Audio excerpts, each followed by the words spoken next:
Menu dere se umri arjana mati wakan rabbi gahare menu badasi nasri hakan gabaramang awile fir adure ate wata kalem henda dabtu jabbare arjana mati wakan rabbi gahare menu badasi nasri.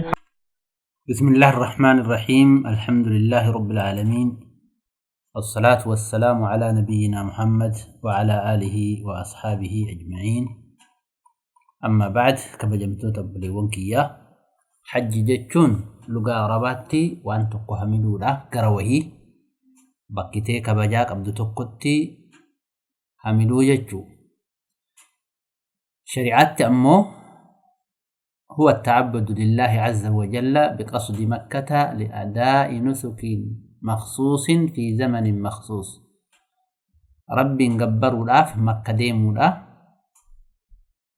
عبادة خبعتها تزمن خبعتها هتجسوا الأف مكة لقو جتشو.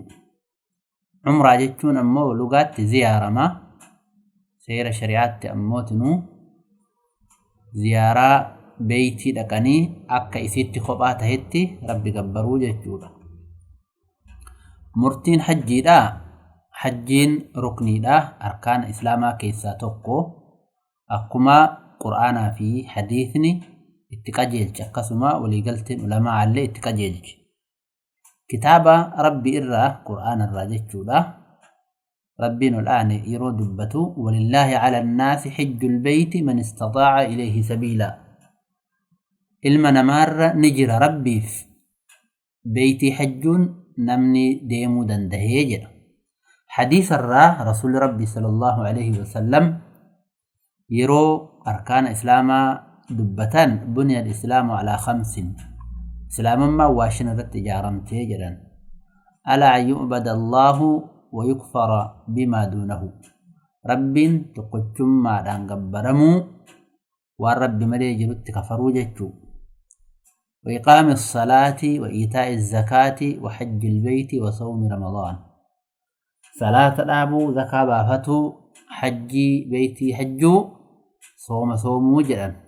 حديث عبد الله بن عباس كيستي ربي سرها جالة أكيدو رسول ربي نقرسني قرص كيستي أكنون جرا يا أيها الناس كتب عليكم الحج. يا المنما حج إثنرت واجبتها جرا.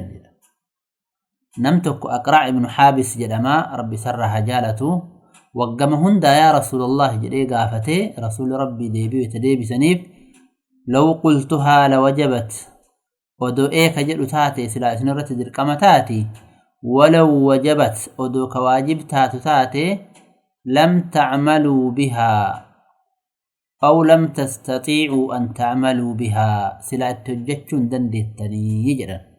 الحج مرة فمن زاد فهو تطوع. حج نيرو متوكو نمني دبلي سنة إساتاتي يجرا جرا. ولي قلتن مسلم توتها حج واجبته الرتي كده ميجرا كوني إجماع قطعي جرا مجتشو. ولي قلتي بيكون إساء درقما كنمني هندنو هبتو قبو كا واكتمون هندن دهم نجيكو. نمني واكته حجي واجبا مجده نكفرا. نمني أمو چيم أماف قفديسي خطر قباجر جرن. كناف أمير المؤمنين عمر بن الخطاب ربي سرها جالة وكي جلو مقالو تنانو كين نجلت بلتو ورانا اتئرقي نما حجي هنغوني كدرو مقابو جبير أدو إرك هاياني هوي جرا. مالي في جنان حجين وانش امتو تهاتيف وانو مركنا يا ديف. علي بن أبي طالب يسرب بسرها جالتو نمني فينكي في وان يابتي ديمون قبو كحجيهن حجين بربادو يهوداته يوكا نصاراته هادوء عجان التنجرتو وجد. رقان إساء ولله على الناس حج البيت آية جدو سنة قرأيتو. حكمين أمرادا إرقك حجي لالي أقوم حجيتي مالي في جنان رب ولدتك أبيد بتي وأتم الحج والعمرة لله. حجي في عمرة اللي ربي كيسني بقوتا جدا. رسول ربي صلى الله عليه وسلم يعلى بن أمية نمجد من أكجدا اصنع في عمرتك ما تصنع في حجك وما حجي كيست هجت عمراتي كيست دلقي جدني. رسول ربي صلى الله عليه وسلم عمرة حجيتك وجدني تنين مقايسي لهن حديث عمرو بن حزم كيستي غافر يمني بريسني مال جدن وأن العمرة حج أصغر عمران حجيتك قد أجدن يكتو حديث إمام الدارقطنين باس كيستي كناف إرقى عمران حجيتك قد هاته رغان حجي واجب جدو مرتو يسير لي واجب جدو اتقاجير شجيجونا. حجين قدون حجي وتاتو تقون أمو عمرانا. عمران واجبته رغان برالي كحديث جبريل جدميتني لا لمو نجرى رسول ربي حديث سنكثة مال جدنين رواية براتين وأنت حج وتعتمر جدنين حجتي عمره قدودا جدنين ولي قالت عمران واجب جتشوتو يروتك جتشا فدتما قبو حجين فضلي قبا صدركا قبا عمران لين قسم صدركا قبدي صدركان إساني قرقودار من دان إساني را أرقمو من دا جمالا. حديث عائشة كيستي أم المؤمنين رضي الله تعالى عنها أكجتو يا رسول ربي سلا دبرتي رجهان نجرا جدي غافت دي نجران انجدن جت عليهن جهاد لا قتال فيه الحج والعمرة دولا لولا نقمني ديمتي سني حجي في عمرة آجرني. رسول ربي صلى الله عليه وسلم العمرة إلى العمرة كفارة لما بينهما والحج المبرور ليس له جزاء إلا الجنة. عمران هك عمراتي دلينا مرة هايتي حجين كلون من دان إسي جانة مله جرو جدا. رسول ربي صلى الله عليه وسلم حديث إمام البخاري كيستي حديث برو كيستي أمو رسول ربي أكي جدا من حج لله فلم يرفث ولم يفسق رجع كيوم ولدته أمه. نمن ربي بحجه أجتي بدين هجة akka gaafa haati isa deetteetti deebi'aa jedhan. Falam yarfus jechuun hiikkaan isaadha ka achitti haadha manaatii wal qunnamtiin godhina du hajjiirra jiru jechuu. Akkasuma walam yafsuq jechuun waan xaa'a rabbiirra isa baasu kan hojjetiin jechuudha. Waan gaarii dalagee seeraan yoo hajjate akka gaafa haati isa deetteetti deebi'a jechuu. رسول ربي صلى الله عليه وسلم حديث براتك جدا تابعوا بين الحج والعمرة فإنهما ينفيان الفقر والذنوب كما ينفي الكير خبث الحديد.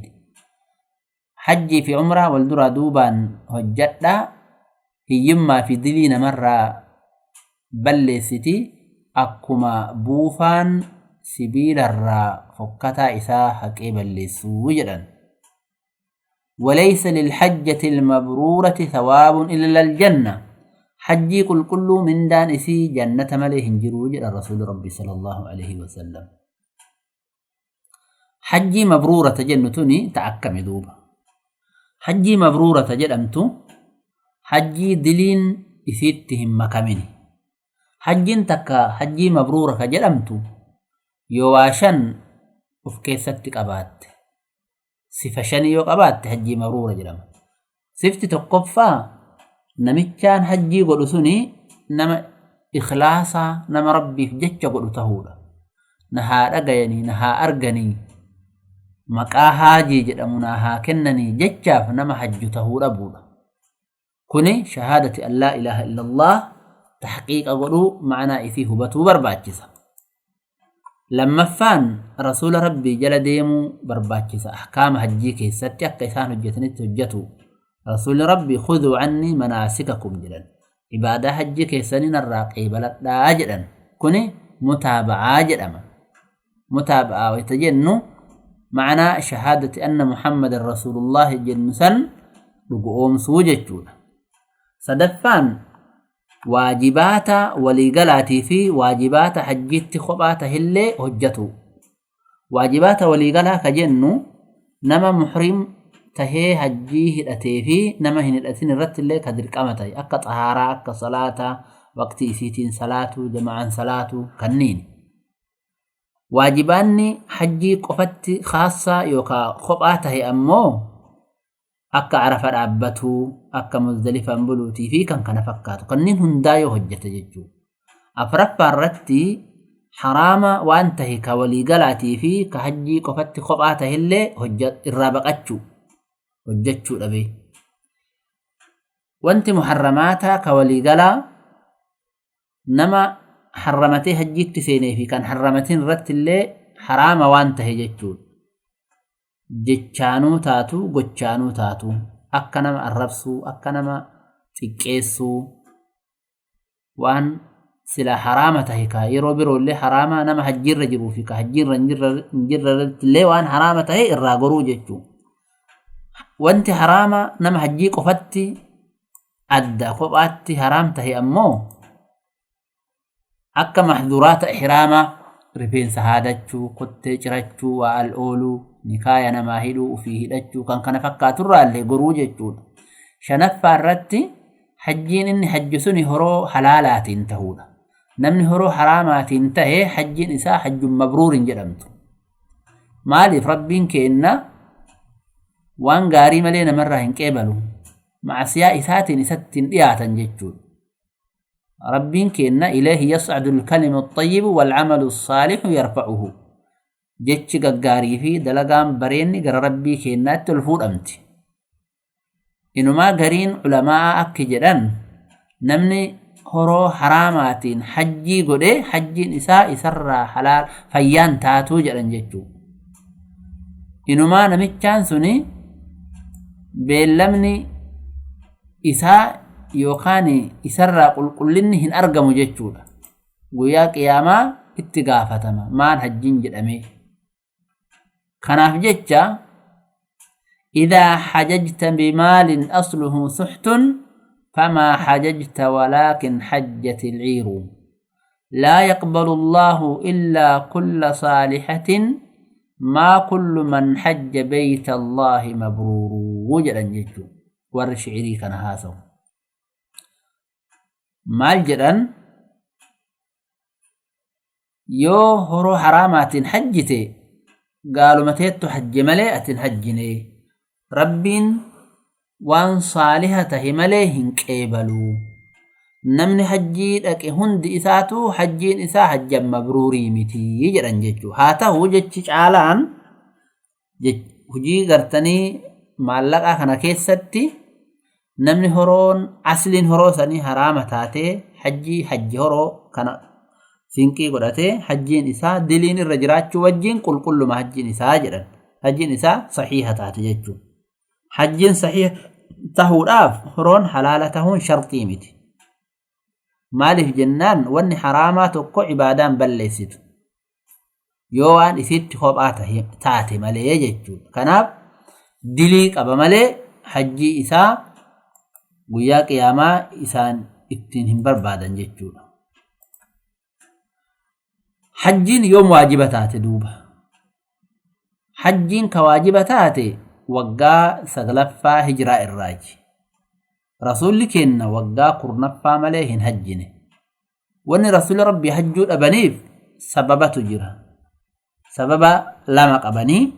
tokkoffaan namoonni hedduu rasuulatti dhufan keessummaa tayanii amantii seenanii yeroo sanitti islaamummaa waan babal'atteef jecha namni godaanee rasuula rabbiitti gala. kanaaf waggaan suni aamul wufuud jedhameetiin yaamame. rasuulli rabbii sallallahu alaihi wasallam maslahaan isaan argan madiinaatti hafanii keessummoota qeebaluu diinal islaamiin isaan barsiisuudha. kanaaf hajjuu dhaban. sababni lammaffaa rasuulli rabbii sallallahu alaihi wasallam barasan mushriktoonni hajjuu waan beekaniif jecha hajjiin isaanii muslimtoota qofaaf kophaa tahuu waan barbaadaniif nama erganii hajjii sanitti laa yaxujja bacda alcaami mushrikun jedhanii lallaba goosisan. waggaa kana booda namni mushrikaa akkan hajjinee jedhanii goosisanii erga kana waggaa itti aanu ka kurnaffaa ofii sahaabaa fudhatanii hajjan. Kanaaf hajjiin gaafasanii ka rasuulli hajjanii suni hajjatul wadaa jedhamtee beekamte jechuu. Maaliif achitti rabbii walitti qabee fi ummata hedduu rasuulli rabbii dhaamsa cimaa itti dhaamatan jechuu. Kanaaf dhaamsa san keessatti Aliyyi fa'aan akki jedhan laa ahujju ba'da caamii haadaa jedhan. Waggaa kana booda hin hajju'anii jedhanii itti himan jechuu. Sharxii qabaa hajjiin ka namarratti waajiba tahu. Sharxiin hajjiin waajiba namarratti taatuuni maali ka jedhu sagantaa keenya ka itti aanu irratti waliin baranna. يا رب صل على النبي وآله ما فاض نبع بالجداول أو جرى.